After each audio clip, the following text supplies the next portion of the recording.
سلام، عرض ادب. بنده طالبیان هستم، کارشناس املاک صنعتی در تهران. مفتخرم اطلاعاتی رو کوتاه در رابطه با انبار و انبارداری خدمتتون ارائه بدم. انبارهای ما داخل تهران البته تا شاید 30 کیلومتری تحت پوشش گروه ما هستش. مناطقی از جمله جاده مخصوص کرج، جاده قدیم کرج، شوراباد، کهریزک و مناطق شرق تهران.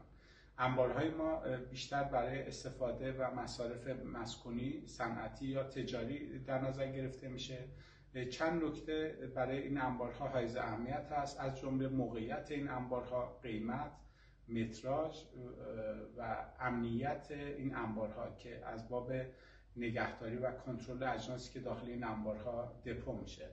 ما بهترین انبارها رو برای شما داریم با متناسب با بودجه شما و درخواست شما، از انبارهای کوچک 100 متری تا متراژهای چند ده هزار متری توی فایلینگ و اطلاعات وبسایت ما موجود هستش. البته در کنار بند کارشناسان مجرب و حرفه‌ای توی این بخش تو وبسایت اطلاعاتشون هست، میتونید همه روزه اطلاعات و مشاوره رایگان رو داشته باشین تا بهترین گزینه رو بتونید انتخاب بکنین.